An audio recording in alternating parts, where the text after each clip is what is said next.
What is up, you guys? I'm back, and as you can see, I'm in the shop as always. Just standing here in front of the little buddy heater, keeping it warm. This is the day after Christmas, so yeah, it's kind of calm here. I ain't really got nothing to do for the next few days. It's gonna kind of take off and just relax. I've got a bad head cold, so my voice is kind of all messed up. But I just wanted to show you guys this new nail gun that I got on Christmas. It's the Banks nail gun from Harbor Freight. It's the pin nailer, and this is a really nice pin nailer. But this right here is a really good pin nailer. A friend of mine uses one. He's a YouTuber as well. But this is a really good pin nailer. This isn't made to like hold stuff forever. It's just to hold something together until your glue dries. A pin nailer is not like, a pin nailer does not shoot nails like these with the big head on them. You can see it has that big head there. So these pin nailers don't have a head, and it allows you to just cover that hole up a lot easier. And for small tedious stuff like the picnic table squirrel feeders and condiment holders that I make, this is perfect for small stuff like that. I really wish I had this when I was making those, but I'm making plenty more this summer. So it shoots up to a 1 inch, all the way down to a 1/2 inch.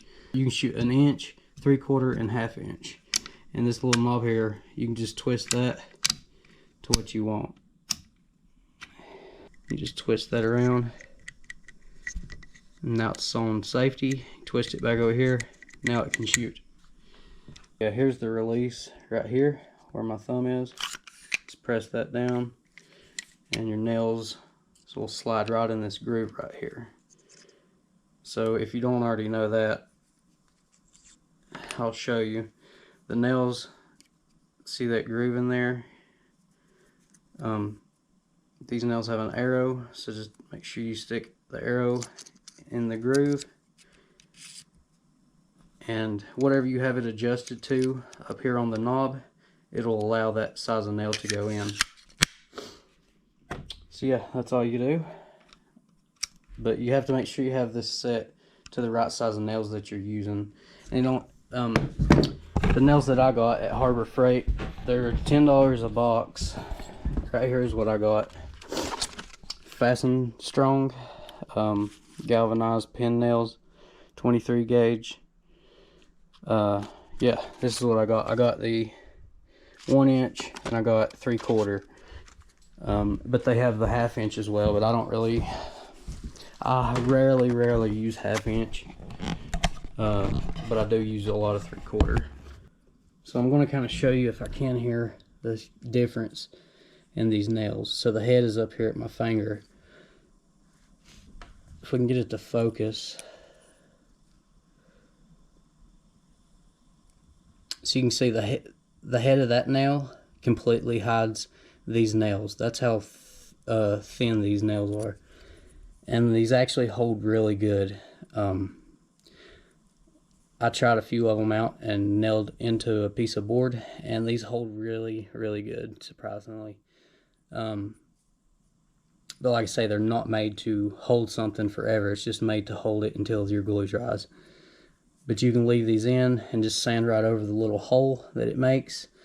And normally, just by sanding that down and finishing it, the hole's covered up. You really don't even have to fill it in like you fill it in with putty like you would one of these big nails. So yeah, if you haven't used a pin nailer and you don't have one in your shop, I highly recommend it, because this is something that I've been wanting for a while. And yeah, I have it now. Highly recommend this. This is a good nail gun.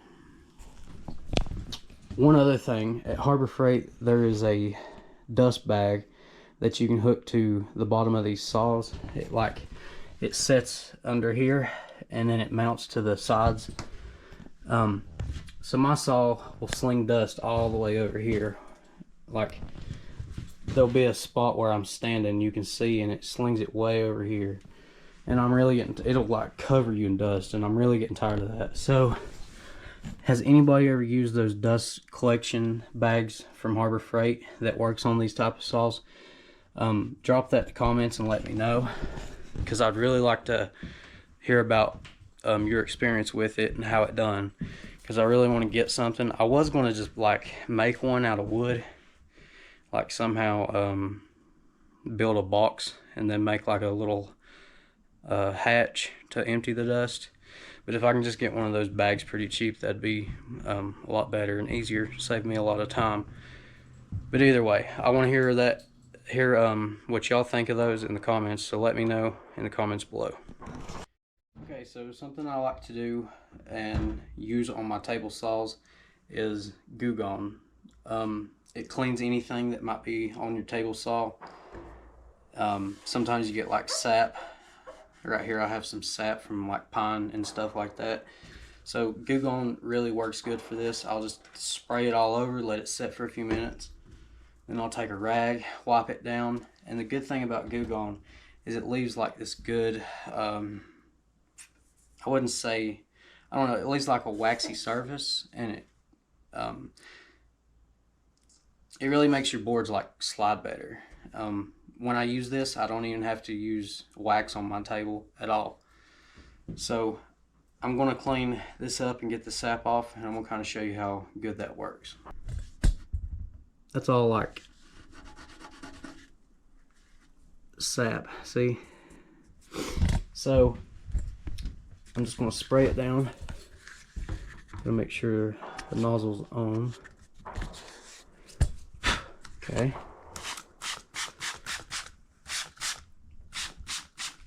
And if you want to, you can take your guard off, which I recommend. Your fence, I mean. Just lower your blade all the way down. And this really shines your saw up as well. I really recommend using this. It will not rust your saw or nothing like that, so don't worry. I've used this on my saw since I got this little saw, and it really works miracles. You can already see how shiny it is, and plus it makes it smell really good because it has that orange citrus scent. So yeah, you just spray that on, let it set, and then I'll just take a paper towel, fold it in two, and then just wipe away. You can see all that stuff that's coming off. Now these dark spots over here on this side, that's not, that's like, I don't know, something to do with the metal. It's over here as well, but it's hard to see on camera, but the sap is like brown right through here. And it's everywhere, but right through here you can see it more because the light's hitting. But yeah, I'll just take that, scrub it down really good, and I'll do this once or twice. Just depends on how dirty your saw is.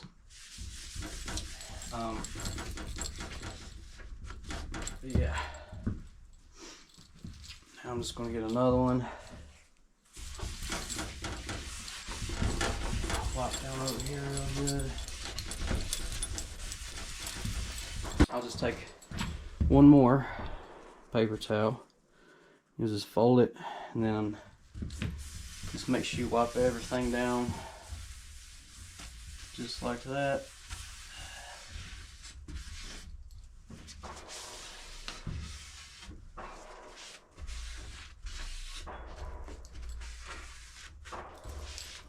And it really makes stuff slide so much easier. It's way better than wax. Way better than putting wax on your saw. So I highly recommend doing this. Now, you see how shiny it is? And it's super slick now. And you can't like feel it. It won't be on your board. When you slide it across, it won't get on your board. It's not going to get on your hands or nothing like that. It stays on the saw once you wipe it down completely like I just did. If you really want to know how good it works, just try it on your saw. I promise it works. It's just Goo Gone. this is what I use right here. But yeah, I hope this little helpful tip helps somebody out. And yeah, just figured I would show you guys that. Not sponsored, no promotion, nothing like that. This is just something I like to do, and I wanted to share with you guys. Goo gone. Alright, so here's the box that the nail gun comes in. It is a 23 gauge. So here's the box. I like simple packaging, just like this. So I wanted to show you guys that firing pin that I was talking about. So it comes with a manual, but here it comes with, in this baggie, there's 2 Allen keys, and then you have the firing pin. So here's your extra firing pin. It's kind of like a piston, and then you have, this is your firing pin that'll hit the nail. I like that they give you extra one of these because it saves our time from this being down and having to ship it out to get fixed. So I like that. So I can just put that in if something ever happens to this one. But so far I haven't heard anything bad about these going bad in these or anything like that. For the most part, a nail could get jammed and just like ruin the tip of this where it can't hit the nail no more. So you gotta watch for jams. I do know that'll happen, but I haven't heard anything like bad about the firing pins or nothing like that. This seems like really good quality. This firing pin here seems really nice. It's not bendy or nothing like that. But yeah, overall the nail gun itself is super nice. I like everything about it. There's not one thing I don't like. All the edges are nice. There's no sharp pieces, nothing like that. The trigger's actually really nice. I like the trigger. It's kind of old school, and I like that. Yeah, you have that safety. You just push it over. Now it's off safety. Okay, so I just grabbed some scrap pieces of wood here, just kind of show you guys how well this fastens down. This is 3/4 inch nails that I have in here. So I'm going to shoot it into this, or no, this. So I have this really fine piece of wood. I think this is oak. Both of these are oak, I think. It's either oak or ash. I'm going to go ahead and show you guys.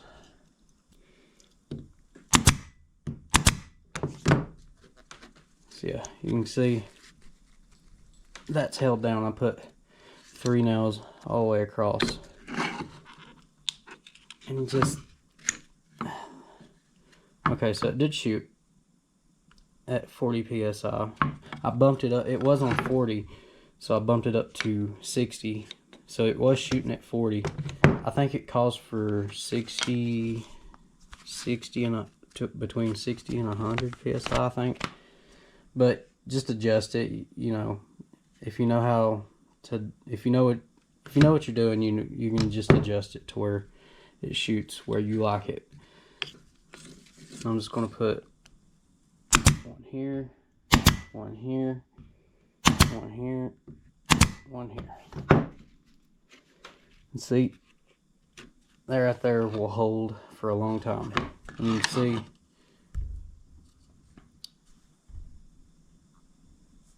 kind of see the nail there sticking out. So yeah, and then the wood, you can't even see the nail hole. It's very, very faint. You can barely see it. You can't even hardly see them. There's that one at the tip of my thumb. And there's that one at the tip of my thumb. But yeah, that's what a pen nailer is for. It leaves very small holes. You can sand over this, and most of the time it's perfectly fine once you sand it, because that hole is just so small. It's kind of like it heals itself, I guess I could say.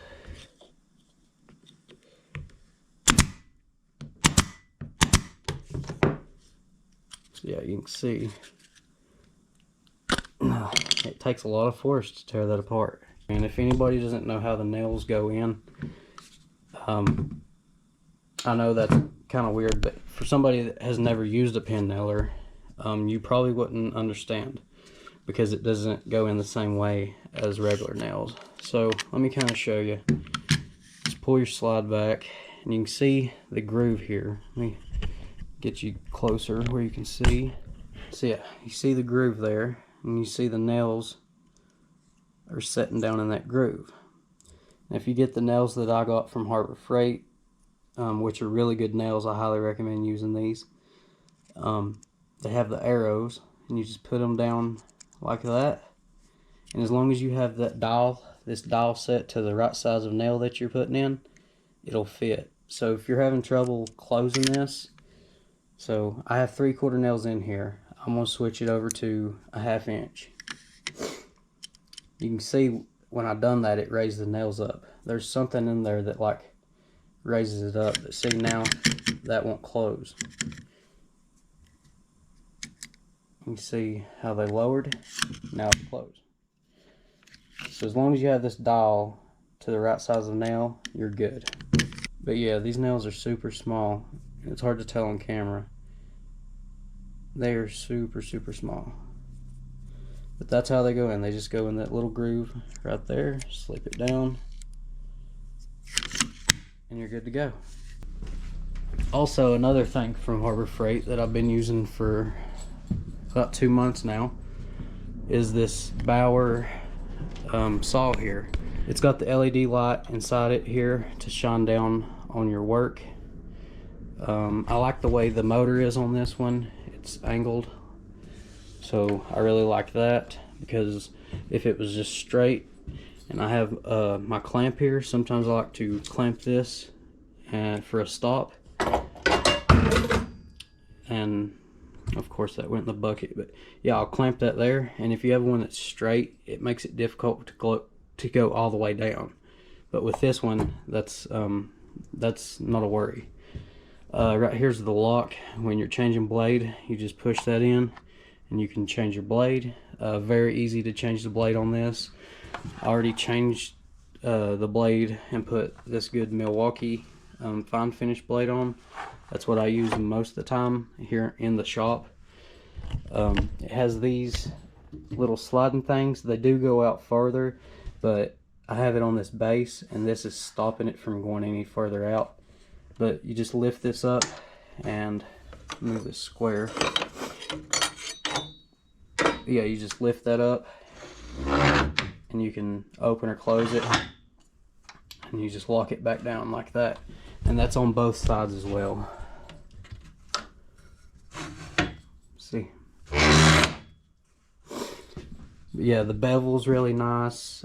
Everything's nice on this. The miters, everything. I've got perfect cuts out of this. It has the dust bag back there. The Allen key. The Allen key actually sticks right here in the back. I don't know if that's where it actually goes, but that's where it was when I got it. But yeah, the handle's super nice on this. Nice rubber handle. Right here's your on and off switch for the LED light. You can see it turns it off and on. And it's a pretty bright light. You can tell it lights it up really good. And here's the screw for the stop if you want to adjust that. But yeah, this is a super nice saw. I highly recommend it, guys. I love this saw, and yeah, I would definitely buy another one.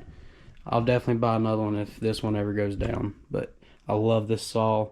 It's performed great. I love that saw. Highly recommend it. And like I say, it's the Bauer from Harbor Freight. But yeah, I just kind of want to show you guys the tools that I like and that I've used. Of course, that's not all of them, but I just want to show you guys a few tools from Harbor Freight that I like.